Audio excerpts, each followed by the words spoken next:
ख्वाजा बिलाल ने अवैसी से कहा कि बीफ के नाम पर वोट का खेल मत खेलो। आप देख रहे हैं NNC न्यूज। लेकिन सदर साहब, मुझे ये उम्मीद आपसे बिल्कुल भी नहीं थी कि अरे वो लैला के मजनू बोलते। वो नामपल्ली के जो उम्मीदवार जो 4 बार इलेक्शन हारे, उनकी बीवी का नाम लैला है। क्या सैयद सलीम हैदराबाद में गांजा बेचने वाला है? आप जिस किस्म से अपना जुल्म शहर हैदराबाद के अंदर करते हैं, कोई अगर आपके खिलाफ बोला तो उसको आप टास्क फोर्स भिजा के उसको ऑटो में डाल के लेके चले जाते हैं। सैयद सलीम की बात कर रहा हूं। कोई आपके खिलाफ बोला तो शेख सईद बवाजीर का हाल हो जाता। कोई आपके खिलाफ अगर बोला, मोहम्मद इमरान, कॉलर इमरान जिसका नाम है बच्चे का, एक सफदर का क्या हाल करे आप बीफ शॉप बोल के हर पैदल दौरे में जिसकी मार्केटिंग कर रहे हैं। मैं आपसे गुजारिश करता हूं असद साहब, थोड़े दिन में बकरीद आने वाली है। ये बकरीद के अंदर जब जानवर सड़कों पर पकड़ा जाएगा, आप तभी भी जाके लॉरियों के सामने ऐसी ठहर जाइए। खाली इलेक्शन के लिए आके जो है स्टंट और पब्लिसिटी मत करिए। ये आप एक पर्सनल 2-4 वोट्स की खातिर अगर कुछ कर रहे हैं तो वो आपकी जो है जाती मिलकियत है। लेकिन इलेक्शन के बाद जब बकरीद आएंगी, बकरीद के बाद ये जो बीफ शॉप का जो नारा लग रहा है ना, इसका रिएक्शन बकरीद में आपको देखने के लिए मिलेगा।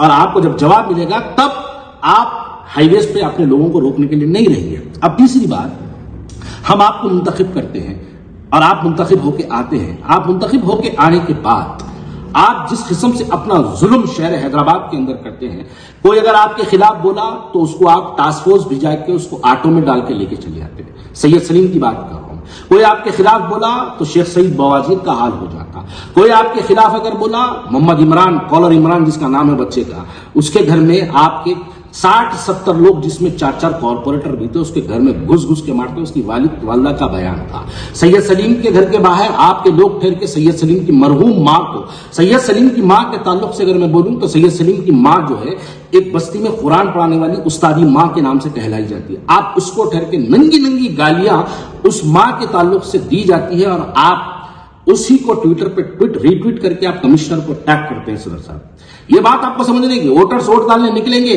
आप कल इनके खिलाफ बोलेंगे तो आपका सैयद सलीम का हाल कर देंगे, आपका मोहम्मद इमरान का हाल कर देंगे, आपका शेख सईद बवाजीर का हाल कर देंगे। एक सफदर का क्या हाल करे आप? सफदर एक ऐसा लड़का है जो अपने घर से टिफिन लेके निकला था। अपनी मां का कैंसर था, उस दिन उसका ऑपरेशन था। घर से टिफिन लेके निकला था, डबलपुरे के पास उसकी गाड़ी में पुलिस वाले पकड़ के उसको ले गए। 3 दिन तक चंचलगुड़ा जेल में रहा। 3 दिन तक उसकी मां दवाखाने में एडमिट रही। 3 दिन तक वो टिफिन और वो गाड़ी जो है वहीं पड़ी रही। चंचलगुड़ा जेल से 4थे दिन बच्चा छूट के फिर अपनी मां के पास जाता। क्या कसूर था सफदर की मां का कि उसकी मां को इतना सताया गया? सिर्फ इसलिए कि वो खुले नाले बताया था, सिर्फ इसलिए कि वो आपके खिलाफ 2-4 बयानात देता। सैयद सलीम का क्या कसूर है? क्या सैयद सलीम हैदराबाद में गांजा बेचने वाला है? क्या सैयद सलीम वक्त की जायदादें बेचने वाला है? क्या सैयद सलीम जुल्म सितम करने वाला है? सैयद सलीम आपके खिलाफ बोलने वाला है। मोहम्मद इमरान क्या है? कॉलर इमरान क्या है? आपके खिलाफ सिर्फ बोलने वाला है। आप बताइए, शेख सईद बवाजीर क्या था? आपके खिलाफ बोलने वाला। आपसे मुराद आपके लोगों के खिलाफ बोलने वाला था। अगर ऐसा किया जाएगा तो शहर हैदराबाद की आवाम को वोट डालने से पहले सोचना चाहिए कि आज आप वोट डाल रहे हैं, अगर कल आपका बेटा इनकी आइडियोलॉजी के खिलाफ है तो कल ये लोग आपके घर में घुस के मारेंगे, आपके बेटे को मारेंगे। तब आपके खिलाफ ऐसी वीडियोस बनाने वाला भी कोई नहीं रहेगा। तो इस वक्त हमको समझने की जरूरत है कि हमारा वोट हम जालिमों के लिए इस्तेमाल करते हैं। हैदराबाद की आवाम इतनी बेहस नहीं हो सकती कि हम एक ऐसे चेहरे को वोट डाल दे जो बिहार जाके मुस्लिम चेहरों को हरा के है। आप ऐसे शख्स को वोट डाल दे जो उत्तर प्रदेश जाके मुस्लिम चेहरों को हरा के है। आप ऐसे शख्स को वोट डाल दे जो उत्तर प्रदेश, बिहार, महाराष्ट्र जाके बीजेपी को जिता के है, मुस्लिम चेहरों को हरा के है। देखिए, अगर हिंदुस्तान में 2 तरफा अगर पॉलिटिक्स हो जाए, पूरे मुसलमान एक तरफ, पूरी हिंदू एक तरफ, तो हम 85 और 15 का झगड़ा नहीं कर सकते। हम पॉलिटिकली हम स्टैब्लिश नहीं हो सकते। हमको हमारे हिंदू भाइयों के साथ चलना पड़ेगा, तभी जाके हम। और भारतीय जनता पार्टी भी यही चाहती है कि हिंदुस्तान के अंदर एक 85% की लाइन खींच जाए और एक 15% की लाइन खींच जाए। और वही असद साहब यही काम कर रहे हैं कि वो भी चाहते हैं मुसलमान एक तरफ हो जाए, बीजेपी भी चाहती है कि हिंदू एक तरफ हो जाए। तो दोनों की सेम आइडियोलॉजी है। तो हैदराबाद वालों, इस वक्त जब वोट डालने का वक्त आएगा तो इन तमाम चीजों को अपने जहन में रख के अपने वोटों का इस्तेमाल करिए। ये जालिमों के खिलाफ अपने वोट का इस्तेमाल करिए। वक्त की जायदादों के लुटेरों के खिलाफ अपने वोट का इस्तेमाल करिए। ये खातिरों के खिलाफ अपने वोट का इस्तेमाल करिए। ये लोगों पे जुल्म और सितम करने वालों के खिलाफ में अपने वोटों का इस्तेमाल करिए। ये लोगों के घरों में घुस के मारने वालों के खिलाफ अपने वोटों का इस्तेमाल करिए। ये शहर हैदराबाद के अंदर ठेला बंडी पे जो लोग काम करते हैं, 40 साल से भी उनका बाप भी वही काम कर रहा था, आज वो भी वही काम कर रहे हैं, उनके खिलाफ अपने वोटों का इस्तेमाल करिए। शहर हैदराबाद की गुर्बत ऑटो पे नजर आती है, ऑटो चलाने वाले से सवाल करिए, 40 साल बाद वो भी ऑटो चला रहा है, तो आप उसके खिलाफ, मैं ऑटो वाले को तरक्की करते देखना चाह रहा हूं, उसके खिलाफ अपने वोट का इस्तेमाल करिए। ये डेवलपमेंट के नाम पे जो पर्सनल डेवलप हो रहे हैं, उनके खिलाफ अपने वोटों का इस्तेमाल करिए। जो लोग किराए के घर से 200 करोड़ 400 करोड़ के बंगलों तक पहुंच गए, उनके खिलाफ अपने वोटों का इस्तेमाल करिए। ये लोगों के खिलाफ अपने वोट का इस्तेमाल करिए जो कभी अपनी गैरों की, यानी इनके मुखालिफ बोलने वालों की बीवियों को बाइक से बुरा किया जाता है, उसका नाम, बीवी का नाम लेकर उसको गाली दी जाती है, उसके खिलाफ में अपने वोटों का इस्तेमाल करिए। तब आपको बात समझ में आएगी। और आप इस बात में कहता हूं कि शहर हैदराबाद को इस बार निकलना चाहिए और इन तमाम लोगों के खिलाफ अपने वोटों का इस्तेमाल करना चाहिए। आज मैं जब सदर साहब की एक तकरीर सुन रहा था, नामपल्ली के उम्मीदवार को, अरे वो 4 बार हारे हुए नामपल्ली के उम्मीदवार बोले, ये ठीक था। आप पर्सनल कैरेक्टर उसके ऊपर अगर कुछ उंगली उठाते तो वो भी ठीक था। आप उसको अगर नशेड़ी बोलते तो वो भी ठीक था। अगर आप उसको कुछ और नाम से पुकारते तो वो भी ठीक था।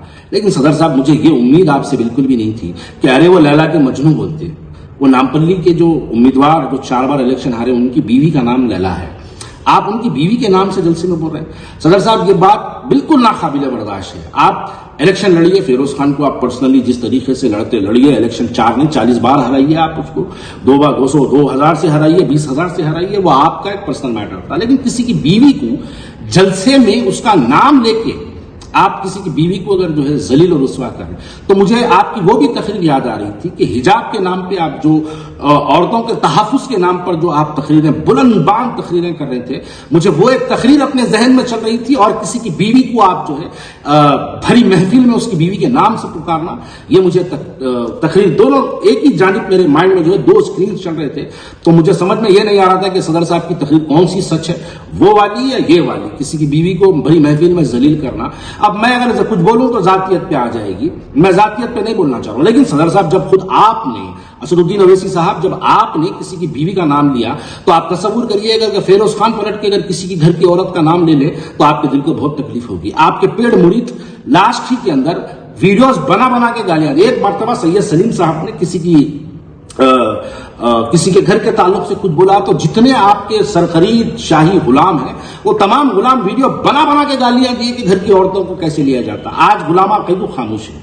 गुलामों, देखो, तुम्हारे सदर असदुद्दीन ओवैसी साहब शहर हैदराबाद की एक मुस्लिम औरत को भरी महफिल के अंदर उसको माइक से उसकी बीवी का नाम लेकर उसको जलील और रुस्वा कर रहे हैं। सदर साहब, आपसे ये उम्मीद नहीं थी। असदुद्दीन ओवैसी साहब, आप तकरीर कर रहे हैं, आप इस वक्त इतने जज्बात में हैं कि आपको समझ में नहीं आ रहा कि आप क्या बोल रहे हैं। आप थोड़ा सुकून में आ जाइए, आप थोड़ा ठंडा पानी पीजिए, गर्मियां बहुत है, आप थोड़ा रिलैक्स करिए। आप परेशान है, मैं जानता हूं, आपकी परेशानी का सबब भी मैं जानता हूं कि शहर हैदराबाद की आवाम आपकी आइडियोलॉजी से परेशान है, आपको घर से निकल के वोट देने के लिए तैयार नहीं है। माजी में भी आपने देखा, पार्लियामेंट के जब इलेक्शन आया तो 44% पोलिंग हुई थी खाली।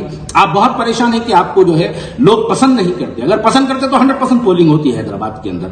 असेंबली में अगर आपको याकुत्रा पसंद किया होता तो याकुत्रे के अंदर 30-40% पोलिंग नहीं होती, 100% पोलिंग होती है। आपको लोग पसंद नहीं करते, तभी पोलिंग नहीं हो रही है। ये बात को आप समझिए, तो यही आपकी परेशानी का सबब है। आप थोड़ा जज्बात में कम आइए, किसी की बीवी को गालियां मत दीजिए, गोश्त के नाम पे पब्लिसिटी मत करिए। आप किसी के यानी पर्सनली जाके किसी को ये मत बोलिए कि मैं हूं हैदराबाद में तो तुम नमाज पढ़े। बिल्कुल आप इस किस्म की सियासत मत करिएगा। शहर हैदराबाद की आवाम को भी सोचने समझने की जरूरत है कि हम जिनको मुंतखब करके लाते हैं, हमारे मुंतखब होने के बाद वो हमको किस किस किस्म से जो है हमको रोका जाता है।